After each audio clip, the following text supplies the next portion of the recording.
Chapter 7. Mother! He screamed it, and he could not be sure if the scream awakened him or the pain in his stomach. His whole abdomen was torn with great rolling jolts of pain that doubled him in the darkness of the shelter, put him over and face down in the sand to moan again and again, "Mother, mother, mother." Never anything like this. Never. It was as if all the berries, all the pits, had exploded in the center of him, ripped and tore at him. He crawled out the doorway and was sick in the sand, then crawled still farther and was sick again, vomiting and with terrible diarrhea for over an hour, for over a year, he thought, until he was at last empty and drained of all strength. Then he crawled back into the shelter and fell again to the sand, but could not sleep at first, could do nothing except lie there, and his mind decided then to bring the memory up again. In the mall, every detail, his mother sitting in the station wagon with the man, and she had leaned across and kissed him, kissed the man with the short blonde hair, and it was not a friendly peck, but a kiss where she turned her head over at an angle and put her mouth against the mouth of the blonde man, who was not his father, and kissed, mouth to mouth, and then brought her hand up to touch his cheek, his forehead, while they were kissing. And Brian saw it. Saw this thing that his mother did with the blonde man, saw the kiss that became the secret, and his father still did not know about it, know all about. The memory was so real that he could feel the heat in the mall that day, could remember the worry that Terry would turn and see his mother, could remember the worry of the shame of it, and then the memory faded, and he slept again. Awake. For a second, perhaps two, he didn't know where he was still in his sleep somewhere. Then he saw the sun streaming in the open doorway of the shelter and heard the close, vicious whine of the mosquitoes, and knew. He brushed his face, completely welted now with 2 days of bites, completely covered with lumps and bites, and was surprised to find the swelling on his forehead had gone down a great deal, was almost gone. The smell was awful, and he couldn't place it. Then he saw the pile of berries at the back of the shelter, and remembered the night and being sick. "Too many of them," he said aloud. "Too many gut cherries." He crawled out of the shelter and found where he'd messed the sand. He used sticks to clean it as best he could, covered it with clean sand, and went down to the lake to wash his hands and get a drink. It was still very early, only just past true dawn, and the water was so calm he could see his reflection. It frightened him. The face was cut and bleeding, swollen and lumpy, the hair all matted, and on his forehead a cut had healed but left the hair stuck with blood and scab. His eyes were slits in the bites, and he was, somehow, covered with dirt. He slapped the water with his hand to destroy the mirror. Ugly, he thought. Very, very ugly. And he was at that moment almost overcome with self-pity.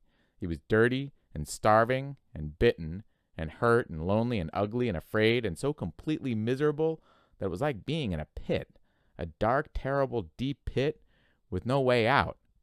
He sat back on the bank and fought crying. Then he let it come and cried for perhaps 3 or 4 minutes. Long tears, self-pity tears, wasted tears. He stood, went back to the water, and took small drinks. As soon as the cold water hit his stomach, he felt the hunger sharpen as it had before, and he stood and held his abdomen until the hunger cramps receded. He had to eat. He was weak with it again, down with the hunger, and he had to eat. Back at his shelter, the berries lay in a pile where he had dumped them when he grabbed his windbreaker, gut cherries he called them in his mind now, and he thought of eating some of them, not such a crazy amount as he had, which had brought on the sickness in the night, but just enough to stave off the hunger a bit. He crawled into the shelter. Some flies were on the berries, and he brushed them off. He selected only the berries that were solidly ripe, not the light red ones, but the berries that were dark maroon red to black and swollen in ripeness. When he had a small handful of them, he went back down to the lake and washed them in the water. Fish, small fish, scattered away when he splashed the water up, and he wished he had a fishing line and hook. Then he ate them carefully, spitting out the pits. They were still tart, but had a sweetness to them, although they seemed to make his lips a bit numb. When he finished, he was still hungry, but the edge was gone, and his legs didn't feel as weak as they had. He went back to the shelter. It took him half an hour to go through the rest of the berries and sort them, putting all the fully ripe ones in a pile and some leaves, the rest in another pile. When he was done, he covered the 2 piles with grass he tore from the lake shore to keep the flies off, and went back outside. They were awful berries, those gut cherries, he thought. But there was food there, food of some kind, and he could eat a bit more later tonight if he had to. For now, he had a full day ahead of him.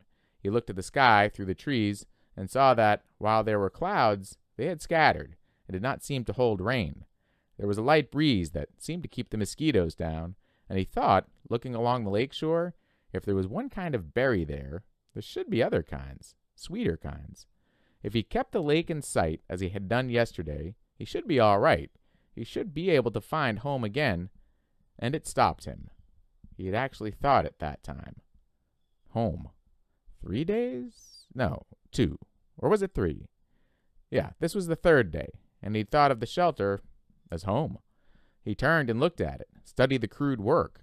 The brush made a fair wall, not weather-tight, but it cut most of the wind off. He hadn't done so badly at that. Maybe it wasn't much, but also maybe it was all he had for a home. All right, he thought, so I'll call it home. He turned back and set off up the side of the lake, heading for the gut cherry bushes, his windbreaker bag in his hand. Things were bad, he thought, but maybe not that bad. Maybe he could find some better berries. When he came to the gut cherry bushes, he paused. The branches were empty of birds, but still had many berries, and some of those that had been merely red yesterday were now a dark maroon to black, much riper. Maybe he should stay and pick them to save them. But the explosion in the night was still much in his memory, and he decided to go on. Gut cherries were food, but tricky to eat. He needed something better. Another 100 yards up the shore, there was a place where the wind had torn another path. These must have been fierce winds, he thought, to tear up places like this, as they had the path he found with the plane when he crashed. Here the trees were not all the way down, but twisted and snapped up halfway from the ground, so their tops were all down and rotted and gone, leaving the snags poking up into the sky like broken teeth. It made for tons of dead and dry wood, and he wished once more he could get a fire going. It also made a kind of clearing. With the tops of the trees gone, the sun could get down to the ground, and it was filled with small thorny bushes that were covered with berries. Raspberries. These he knew because there were some raspberry bushes in the park, and he and Terry were always picking and eating them when they biked past. The berries were full and ripe, and he tasted one to find it sweet, and with none of the problems of the gut cherries. Although they did not grow in clusters, there were many of them, and they were easy to pick, and Brian smiled and started eating. Sweet juice, he thought. Oh, they were sweet, with just a tiny tang, and he picked and ate and picked and ate and thought he'd never tasted anything. Soon, as before, his stomach was full, but now he had some sense, and he did not gorge or cram more down. Instead, he picked more and put them in his windbreaker, feeling the morning sun on his back, and thinking he was rich. Rich with food now. Just rich. And he heard a noise to his rear, a slight noise, and he turned and saw the bear. He could do nothing, think nothing. His tongue, stained with berry juice, stuck to the roof of his mouth, and he stared at the bear. It was black, with a cinnamon-colored nose, not 20 feet from him, and big. No, huge. It was all black fur and huge. He had seen one in the zoo in the city once, a black bear, but it had been from India or somewhere. This one was wild and much bigger than the one in the zoo, and it was right there. Right there. The sun caught the ends of the hairs along his back. Shining black and silky, the bear stood up on its hind legs, half up, and studied Brian, just studied him, then lowered itself and moved slowly to the left, eating berries as it rolled along, woofing and delicately using its mouth to lift each berry from the stem, and in seconds it was gone, and Brian still had not moved. His tongue was stuck to the top of his mouth, the tip half out. His eyes were wide, and his hands were reaching for a berry.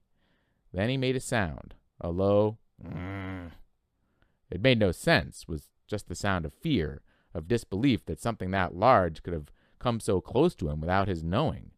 It just walked up to him and could have eaten him, and he could have done nothing. Nothing. And when the sound was half done, a thing happened to his legs, a thing he had nothing to do with, and they were running in the opposite direction from the bear, back toward the shelter. He would have run all the way in panic, but after he'd gone perhaps 50 yards, his brain took over and slowed and finally stopped him. If the bear had wanted you, his brain said, he would have taken you. It is something to understand, he thought, not something to run away from. The bear was eating berries, not people. The bear made no move to hurt you, to threaten you. It stood to see you better, study you, then went on its way eating berries. It was a big bear, but it did not want you. Did not want to cause you harm, and that's the thing to understand here. He turned and looked back at the stand of raspberries. The bear was gone. The birds were singing. He saw nothing that could hurt him. There was no danger here that he could sense, could feel. In the city, at night, there was sometimes danger. You could not be in the park at night, after dark, because of the danger. But here, the bear had looked at him and had moved on, and this filled his thoughts. The berries were so good, so good. So sweet and rich, and his body was so empty. And the bear had almost indicated that it didn't mind sharing. It had just walked from him. And the berries were so good. And he thought finally, if he didn't go back and get the berries, he would have to eat the gut cherries again tonight. That convinced him, and he walked slowly back to the raspberry patch and continued picking for the entire morning, although with great caution, and once when a squirrel rustled some pine needles at the base of the tree, he nearly jumped out of his skin. About noon, the sun was almost straight overhead. The clouds began to thicken and look dark. In moments, it started to rain, and he took what he had picked and trotted back to the shelter.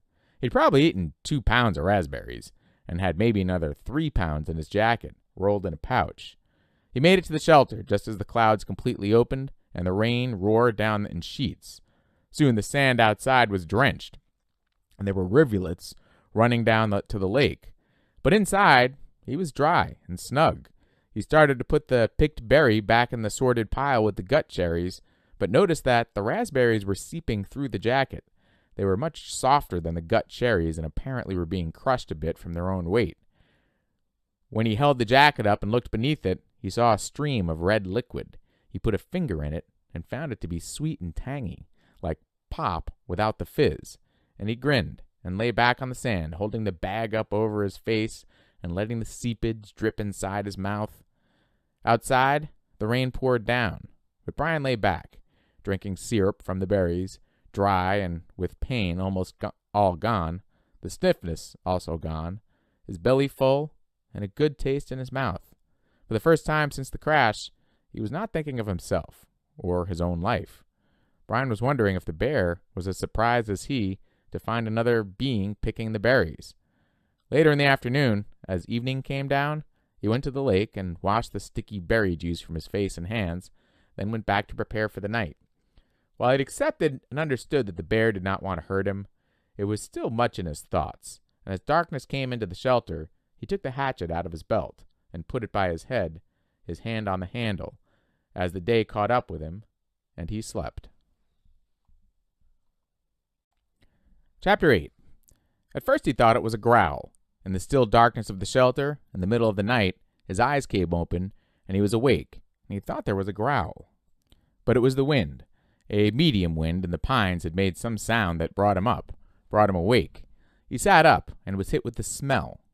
It terrified him. The smell was one of rot, some musty rot that made him think only of graves with cobwebs, and dust, and old death. His nostrils widened, and he opened his eyes wider, but he could see nothing. It was too dark, too hard dark, with clouds covering even the small light from the stars. But he could not see. But the smell was alive and full in the shelter. He thought of the bear, thought of the Bigfoot, and every monster he'd ever seen and every fright movie he'd ever watched, and his heart hammered in his throat. Then he heard the slithering, a brushing sound, a slithering, brushing sound near his feet, and he kicked out as hard as he could, kicked out and threw the hatchet at the noise, at the sound, a noise coming from his throat. But the hatchet missed, sailed into the wall where it hit the rocks, with a shower of sparks, and his leg was instantly torn with pain as if 100 needles had been driven into it. Ah! Now he screamed with the pain and fear, skittered across his backside up into the corner of the shelter, breathing through his mouth, straining to see, to hear. The slithering moved again. He thought toward him at first, and terror took him, stopped his breath. He felt he could see a low, dark form, a bulk in the darkness, a shadow that lived, but now it moved away, slithering, and scraping it moved away, and he saw, or thought he saw it, go out the door opening. He lay on his side for a moment, then pulled a rasping breath in and held it, listening for the attacker to return. When it was apparent that the shadow wasn't coming back, he felt the calf of his leg, where the pain was centered and spreading to fill the whole leg. His fingers gingerly touched a group of needles that had been driven through his pants and into the fleshy part of his calf. They were stiff and very sharp on the ends that stuck out, and he knew then what the attacker had been. A porcupine had stumbled into his shelter, and when he had kicked it, the thing had slapped him with its tail of quills. He touched each quill carefully. The pain made it seem as if dozens of them had been slammed into his legs, but there were only 8, pinning the cloth against his skin. He leaned back against the wall for a minute. He couldn't leave them in. They had to come out. But just touching them made the pain more intense. So fast, he thought, so fast things change. When he'd gone to sleep, he had satisfaction, and in just a moment, it was all different. He grasped one of the quills, held his breath, and jerked.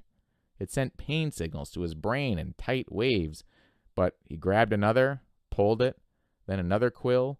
When he had pulled 4 of them, he stopped for a moment. The pain had gone from being a pointed injury pain to spreading in a hot smear up his leg, and it made him catch his breath. Some of the quills were driven in deeper than the others, and they tore when they came out. He breathed deeply twice, let half of the breath out, and went back to work. Jerk, pause, jerk, and 3 more times before he lay back in the darkness, done. The pain filled his leg now, and with it came new waves of self-pity. Sitting alone in the dark, his leg aching, some mosquitoes finding him again, he started crying. It was all too much, just too much, and he couldn't take it, not the way it was. I can't take it this way, alone with no fire and in the dark, and next time it might be something worse, maybe a bear, and it wouldn't just be quills in the leg. It would be worse. I can't do this, he thought, again and again. I can't. Brian pulled himself up until he was sitting all upright in the back in the corner of the cave. He put his head down on his arms across his knees, with stiffness taking his left leg, and cried until he was cried out. He didn't know how long it took, but later he looked back on this time of crying in the corner of the dark cave and thought of it when he learned the most important rule of survival, which was that feeling sorry for yourself didn't work. It wasn't just that it was wrong to do or that it was considered incorrect. It was more than that. It didn't work. When he sat alone in the darkness and cried and was done, all done with it, nothing had changed. His leg still hurt. It was still dark. He was still alone, and the self-pity had accomplished nothing. At last he slept again, but already his patterns were changing, and the sleep was light, a resting doze more than a deep sleep, with small sounds awakening him twice in the rest of the night. In the last doze period, before daylight, before he wakened finally with the morning light and the cloud doze, he dreamed.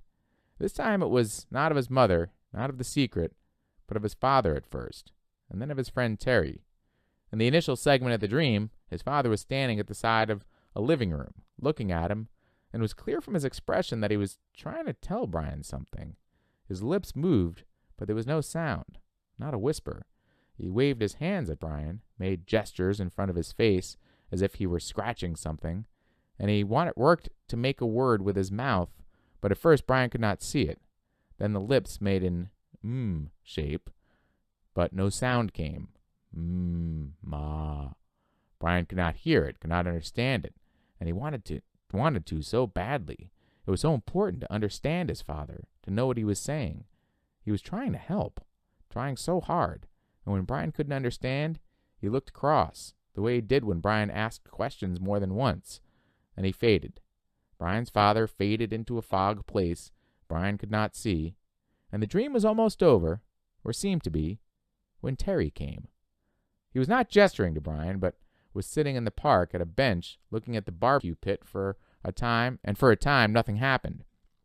Then he got up and poured some charcoal from a bag into the cooker, and then some starter fluid, and he took a flick type of lighter and lit the fluid. When it was burning, and the charcoal was at last getting hot, he turned, noticing Brian for the first time in the dream. He turned and smiled and pointed to the fire, as if to say, "See? A fire." But it meant nothing to Brian, except that he wished he had a fire.